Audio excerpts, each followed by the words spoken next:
दिन से शुरू होगा नौ तपा, 9 दिन उगलेगी धरती, जाने क्या करे क्या नहीं। नौ तपा तब होता है जब सूर्य रोहिणी नक्षत्र में प्रवेश करते हैं। ये हर साल आता है और इस दौरान 9 दिन तक सूर्य देव उग्र रूप में रहते हैं। सूर्य के रोहिणी नक्षत्र में प्रवेश करते ही पृथ्वी का तापमान बढ़ जाता है और भीषण गर्मी का सामना करना पड़ता है। अब मैं आपको बताऊंगी नौ तपा 2025 कब से कब तक रहने वाला है। सूर्य 25 मई को 3:15 पर रोहिणी नक्षत्र में प्रवेश करेंगे। इसके बाद 9 दिन तक नौ तपा रहेगा। इसके साथ ही सूर्य देव 8 जून को 1:04 तक रोहिणी नक्षत्र में ही रहेंगे। 8 जून को ही सूर्य देव मृगशिरा नक्षत्र में प्रवेश कर जाएंगे और 15 जून को मिथुन राशि में प्रवेश करेंगे। रोहिणी नक्षत्र में सूर्य देव के प्रवेश से नौ तपा का प्रारंभ हो जाएगा। नौ तपा से आशय है सूर्य का 9 दिन तक अपने सर्वोच्च ताप में होना, यानी इस दौरान अब गर्मी जो है वो अपने चरम पर रहती है। अब हम बात करते हैं सूर्य का रोहिणी नक्षत्र में जाना। सूर्य देव रोहिणी नक्षत्र के स्वामी हैं जो शीतलता का कारक है, परंतु इस समय वे सूर्य के प्रभाव में आ जाते हैं। ज्येष्ठ मास की ग्रीष्म ऋतु में नौ तपा को अधिक गर्मी का संकेत माना जाता है। नौ तपा शुक्ल पक्ष में आर्द्रा नक्षत्र से 9 नक्षत्रों तक यानी 9 दिन तक रहते हैं। यह आवश्यक नहीं है कि नौ तपा में अधिक गर्मी हो। आर्द्रा के 10 नक्षत्रों तक जो सबसे अधिक गर्मी प्राप्त करता है, बाद में सूर्य उस नक्षत्र में 15 दिन तक रहता है और अच्छी वर्षा होती है। नौ तपा की शुरुआत भी रोहिणी नक्षत्र से ही होती है। नौ तपा में तेज हवा के साथ बवंडर और बारिश की संभावना भी रहती है। नौ तपा समय की ग्रह स्थिति तेज हवा, बवंडर और बारिश का संकेत दे रही है। इस बार 25 मई से नौ तपा शुरू होंगे और 3 जून तक रहेंगे। मैं आपको बताऊंगी नौ तपा का प्रभाव क्या होता है। नौ तपा के कारण संक्रमण में कमी आती है।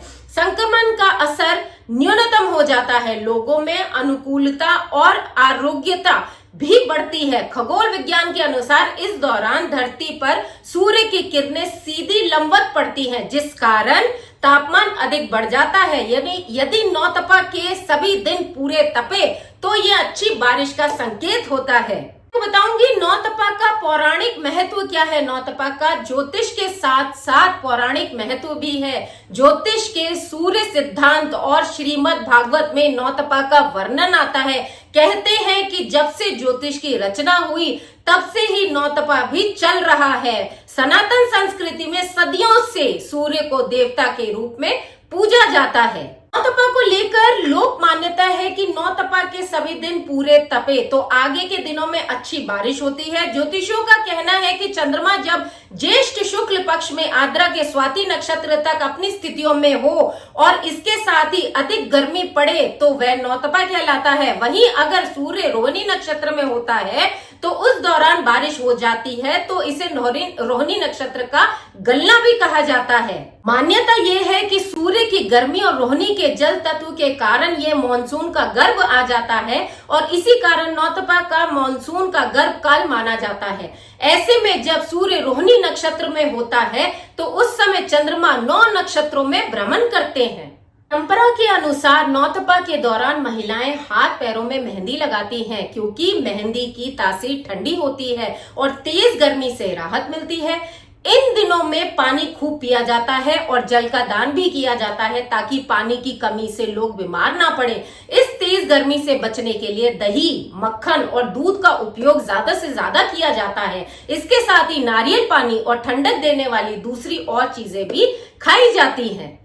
ग्रहों और नक्षत्रों के प्रभाव में नौ तपा 25 मई से शुरू हो रहा है। नौ तपा के दिनों में विवाह जैसी मांगलिक यात्रा में विशेष सावधानी बरतनी चाहिए। ग्रहों की स्थिति को देखते हुए देश के पूर्व, पश्चिम और दक्षिण में प्राकृतिक आपदाएं पैदा हो रही हैं। यह नौ तपा 2 जून तक चलेगा। नौ तपा के दौरान सूर्य रोहिणी नक्षत्र में रहता है। इसके फलस्वरूप सूर्य की सीधी किरणें पृथ्वी पर पड़ती हैं।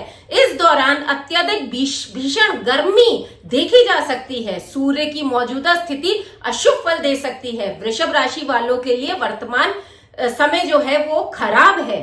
रोहिणी नक्षत्र के दौरान सूर्य की आराधना करना विशेष फलदायी होता है। सुबह सूर्योदय से पहले स्नान कर सूर्य को अर्घ दे, जल पात्र में कुमकुम डालें और सूर्य देव को जल चढ़ाएं। जल चढ़ाते समय ओम गृणी सूर्याय नमः का जाप करें या ओम सूर्य देवाय नमः का निरंतर जाप करते रहें।